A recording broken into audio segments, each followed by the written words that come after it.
2016 সালে school service কমিশনের নতুন পরীক্ষায় চিহ্নিত অযোগ্যরা বসতে পারবে না বলে সিঙ্গেল বেঞ্চের নির্দেশ বহাল রেখেছে কলকাতা হাইকোর্টের ডিভিশন বেঞ্চ। ওবিসি এ এবং বি ক্যাটাগরি চাকরিহারা শিক্ষকরাও নতুন বিজ্ঞপ্তি অনুযায়ী আবেদন জানাতে পারবেন। রাজ্য সরকার ওবিসি তালিকায় আর্থিকভাবে দুর্বল শ্রেণীর হিন্দুদের বঞ্চিত করছে বলে অভিযোগ করেছে বিজেপি। ক্ষুদ্র ও মাঝারি শিল্পের উন্নয়নে ইতিবাচক পদক্ষেপ নেওয়ায় রাজ্যে 2,10,000 কোটি টাকারও বেশি বিনিয়োগের প্রস্তাব এসেছে বলে রাজ্য সরকার জানিয়েছে। দক্ষিণ 24 পরগনার ভাঙড়ে দুষ্কৃতীদের হাতে তৃণমূল কংগ্রেসের অঞ্চল সভাপতি রাজ্জাক খাঁ খুনের ঘটনায় এলাকায় উত্তেজনা। পোস্ট অফিসগুলিতে নিরবচ্ছিন্নভাবে আরও ভালো পরিষেবা দিতে ডাক বিভাগ ক্লাউড সার্ভার ভিত্তিক অ্যাডভান্স পোস্টাল টেকনোলজি ব্যবস্থা শুরু করছে। আসছে বিস্তারিত সংবাদে। 2016 সালে স্কুল সার্ভিস কমিশনের নতুন পরীক্ষায় চিহ্নিত অযোগ্যরা বসতে পারবে না বলে সিঙ্গেল বেঞ্চ যে নির্দেশ দিয়েছিল তা বহাল রেখেছে হাইকোর্টের ডিভিশন বেঞ্চ। গত সোমবার বিচারপতি সৌগত ভট্টাচার্য এই নির্দেশ দেওয়ার পর তা চ্যালেঞ্জ করে বিচারপতি সৌমেন সেন ও বিচারপতি স্মিতা দাসের ডিভিশন বেঞ্চে একাধিক মামলা দায়ের হয়। রাজ্য সরকার স্কুল সার্ভিস কমিশনের পাশাপাশি যোগ্য শিক্ষকদের একাংশ মামলা করেছিলেন। রাজ্য সরকার চিহ্নিত অযোগ্যদের পরীক্ষায় বসতে দেওয়ার পক্ষে সওয়াল করে, কিন্তু দুদিন দীর্ঘ শুনানির পর ডিভিশন বেঞ্চ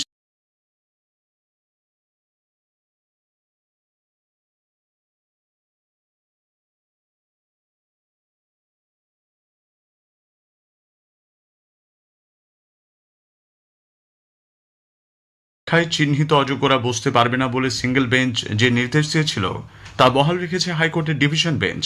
গত সোমবার বিচারপতি সৌগত ভট্টাচার্য এই নির্দেশ দেওয়ার পর তা চ্যালেঞ্জ করে বিচারপতি সৌমেন সেন ও বিচারপতি স্মিতা দাসের ডিভিশন বেঞ্চে একাধিক মামলা দায়ের হয়। রাজ্য সরকার স্কুল সার্ভিস কমিশনের পাশাপাশি যোগ্য শিক্ষকদের একাংশ মামলা করেছিলেন। রাজ্য সরকার চিহ্নিত অযোগ্যদের পরীক্ষায় বসতে দেওয়ার পক্ষে সওয়াল করে, কিন্তু দুদিন দীর্ঘ শুনানির পর ডিভিশন বেঞ্চ রাজ্যের ও স্কুল সার্ভিস কমিশনের আবেদন খারিজ করে দেয়। তবে অন্যান্য বিষয়ে আগামী সোমবার ডিভিশন বেঞ্চ সিদ্ধান্ত জানাবে বলে আইনজীবী ফিরদৌস শামীম মন্তব্য করেছেন। স্টেট এবং এসএসসির যে অ্যাপিল করেছিল অনারেবল জাস্টিস সৌগত ভট্টাচার্যের যে জাজমেন্টের পরিপ্রেক্ষিতে তারা চাইছিলেন যে টেন্টেড ক্যান্ডিডেট তারা যাতে এই নিউ রিক্রুটমেন্ট প্রসেসে পার্টিসিপেট করতে পারেন সেটা চাইছিলেন রাজ্য এবং এসএসসি।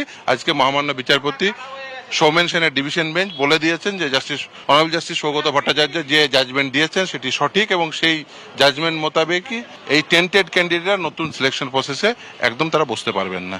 ফলে স্টেটের অ্যাপিল এদিকে ওবিসি এ এবং বি ক্যাটাগরির চাকরিহারা শিক্ষকরা এসএসসির বিজ্ঞপ্তি অনুযায়ী আবেদন জানাতে পারবেন, তবে আবেদনপত্রে কোন রকম ক্যাটাগরি উল্লেখ করা যাবে না। বিচারপতি সৌগত ভট্টাচার্য গতকাল এই নির্দেশ দিয়ে জানিয়েছেন যে বিষয়টি সুপ্রিম কোর্টের বিচারাধীন হওয়ায় আবেদনের পরেও তা গ্রহণযোগ্য হবে কিনা তা শীর্ষ আদালতের নির্দেশের ওপরই নির্ভর করছে।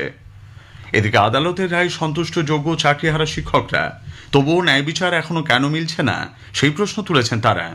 যোগ্য চাকরিহারা শিক্ষক শিক্ষিকা অধিকার মঞ্চের আহ্বায়ক মেহবুব মণ্ডল বলেন, রাজ্য সরকার প্রথম থেকেই দাগীদের বাঁচানোর চেষ্টা করে আসছে।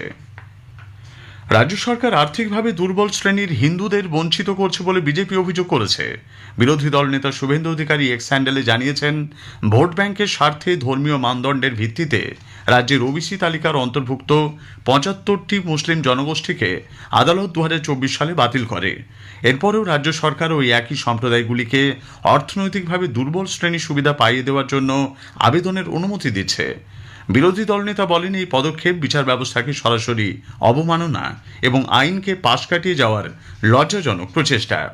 এ বিষয়ে অবিলম্বে হস্তক্ষেপের আর্জি জানিয়ে তিনি রাজ্যপালকে চিঠি দিয়েছেন বলেও শ্রী অধিকারী জানান। ক্ষুদ্র ও মাঝারি শিল্পের উন্নয়নে ইতিবাচক পদক্ষেপ নেওয়ায় রাজ্যে 2,10,000 কোটি টাকার বেশি বিনিয়োগের প্রস্তাব এসেছে বলে রাজ্য সরকার জানিয়েছে। মুখ্যমন্ত্রী মমতা ব্যানার্জি গতকাল দক্ষিণ কলকাতার আলিপুরে নবনির্মিত চর্ম বস্ত্র হাব শিল্পান্নর উদ্বোধন করেন।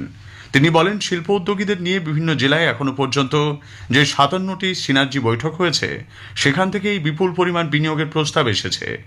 আর্থিক পরিকাঠামোর উন্নয়নে সমাজের বিভিন্ন স্তরে পরিকল্পিত ব্যবস্থা রাজ্য সরকার গ্রহণ করেছে। এর ফলে জাতীয় স্তরের তুলনায় রাজ্যে 40% দারিদ্র্য কমেছে। এখানে কিন্তু শীততাপ নিয়ন্ত্রিত শিল্পান্ন 46 স্টল আছে। এতে আমাদের যারা আর্টিজেন, যারা শিল্পী, তারা অনেক বিক্রি করার সুযোগ পাবে। কারণ আলিপুর মিউজিয়ামটাও আপনারা জানেন আগে জেল ছিল, এখানে একটা মিউজিয়াম করেছে। কারণ অনেকে তো ইতিহাস জানতে চায়, ফ্রিডম ফাইটারদের কথা, ইতিহাস, ট্র্যাডিশন, হেরিটেজ, এগুলো দেখার সুযোগ আছে। অনুষ্ঠান মঞ্চ থেকে তিনি দূর নিয়ন্ত্রিত ব্যবস্থার মাধ্যমে বিভিন্ন সংশোধনাগারে বন্দী আবাসিকদের তৈরি হস্তশিল্পের স্টল এবং রাজ্যের বিভিন্ন জায়গায় আরও 14টি নতুন বাংলা শাড়ি আউটলেটের সূচনা করেছেন। জম্মু কাশ্মীরকে ফের পূর্ণ রাজ্যের মর্যাদা দেওয়ার দাবি তুলেছেন সেখানকার মুখ্যমন্ত্রী ওমর আবদুল্লাহ। কলকাতার একটি 5 তারা হোটেলে গতকাল সাংবাদিকদের মুখোমুখি হয়ে তিনি বলেন, বিজেপি সরকার জম্মু কাশ্মীরকে রাজ্যের মর্যাদা দিতে প্রতিশ্রুতিবদ্ধ। সুপ্রিম কোর্টও ওই একই রায় দিয়েছে। তিনি জানান, এই ব্যাপারে কেন্দ্রের সঙ্গে তাঁর লাগাতার আলোচনা চালাচ্ছেন। পেহেলগাঁও হামলার পর কাশ্মীরের নিরাপত্তা ও জঙ্গি কার্যকলাপ নিয়ে নতুনভাবে যে উদ্বেগ তৈরি হয়েছে সে কথা ওমর আবদুল্লাহ স্বীকার করে নেন। তবে পর্যটকদের আশ্বস্ত করে তিনি জানিয়েছেন, ওই ঘটনার পর পর্যটন কেন্দ্রগুলোর নিরাপত্তা ব্যবস্থা নিয়ে নতুন করে রাজ্য সরকার সক্রিয়। কেন্দ্র ও রাজ্য উভয়ই এ ব্যাপারে কার্যকরী ভূমিকা নিয়েছে। নবান্নে গতকাল মুখ্যমন্ত্রী মমতা ব্যানার্জির সঙ্গে বৈঠক করেন ওমর আবদুল্লাহ। দুই রাজ্যের মধ্যে শিল্প, পর্যটন ও কারিগরি শিক্ষার ক্ষেত্রে সহযোগিতার সম্পর্ক দৃঢ় করার বিষয়ে তাঁরা আলোচনা করেন।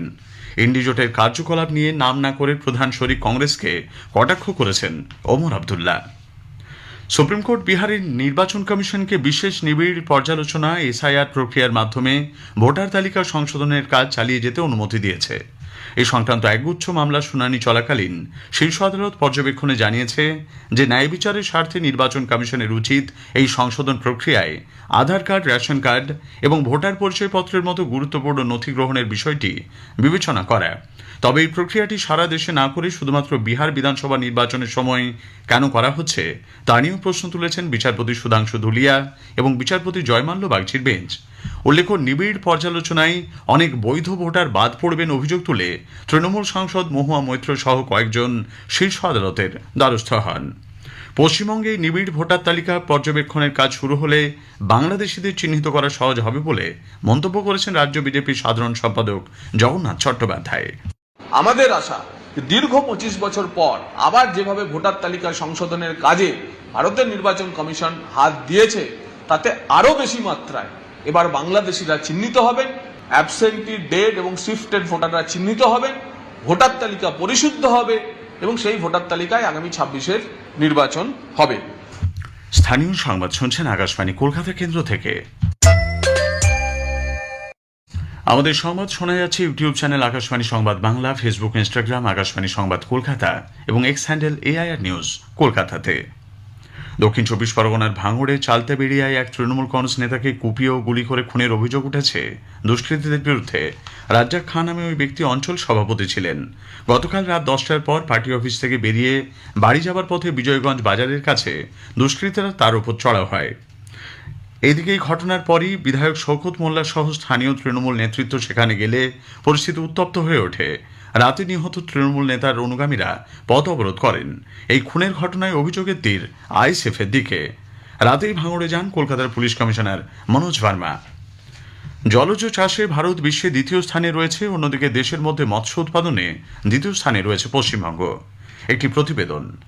প্রধানমন্ত্রী মৎস্য সম্পদ যোজনার আওতায় বাজেটে প্রায় 20,000 কোটি টাকার সংস্থান করা হয়েছে বলে জানিয়েছেন কেন্দ্রীয় প্রতিমন্ত্রী ডক্টর সুকান্ত মজুমদার। উত্তর 24 পরগনায় কেন্দ্রীয় অন্তর্দেশীয় মৎস্য গবেষণা কেন্দ্র সিফরিতে জাতীয় মৎস্য চাষী দিবস উপলক্ষে অনুষ্ঠানে তিনি বলেন, আগে যে কিষাণ কার্ড শুধুমাত্র যারা মাঠে চাষ করতেন তারা পেতেন, এখন আমাদের সরকার আসার পর যারা মৎস্য চাষী তাদেরকেও কিষাণ ক্রেডিট কার্ড দেওয়ার ব্যবস্থা সরকার এখন করেছে। তার ফলে সাধু জলের মাছ চাষের প্রবণতা বাড়ছে এবং মানুষ সরকারের কাছ থেকে বিভিন্ন ধরনের সহায়তা পাচ্ছে। আমরা চাই পশ্চিমবঙ্গকে মৎস্য উৎপাদনে স্বয়ংসম্পূর্ণ হতে হবে। এদিকে প্রাকৃতিকভাবে কমে আসা বিভিন্ন ধরনের ছোট মাছের উৎপাদনে মৎস্য চাষীদের বিশেষ সাহায্য করার কথা জানিয়েছেন রাজ্যের মৎস্যমন্ত্রী বিপ্লব রায় চৌধুরী। একটা গ্রামে ধরো 20টা পুকুর আছে, 30টা পুকুর আছে, তার মধ্যে 5টা পুকুর বেছানো আলাদা করে, তাতে তুমি মোরলা মাছ চাষ করো, পুঁটি মাছ চাষ করো, ট্যাংরা মাছ চাষ করো, এইগুলোকে বলছি অভয় পুকুর। মানে ওখানে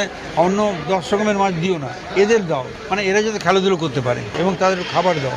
এখন আমরা 12টা পুকুর বাছাই করে আরম্ভ করেছি, কিন্তু অলরেডি 35-40টা পুকুরের চাহিদা এসছে এবং এবছর ট্রেনিং দিলে 1 লক্ষ ছেলেকে ট্রেনিং দেবো। গভীর সমুদ্রে মৎস্যজীবীদের ট্রলারে বিশেষ ট্রান্সপন্ডার বসানোর কাজও ইতিমধ্যে শুরু হয়েছে, বা মাছেদের রোগ দেখা দিলে তৎক্ষণাৎ সাহায্য চাওয়া যাবে। কাশফিন নাহার, আকাশবাণী সংবাদ, কলকাতা। পোস্ট অফিসগুলিতে নিরবচ্ছিন্নভাবে আরও ভালো পরিষেবা দিতে ক্লাউড সার্ভার ভিত্তিক অ্যাডভান্সড পোস্টাল টেকনোলজি এপিটি ব্যবস্থা শুরু করেছে ডাক বিভাগ।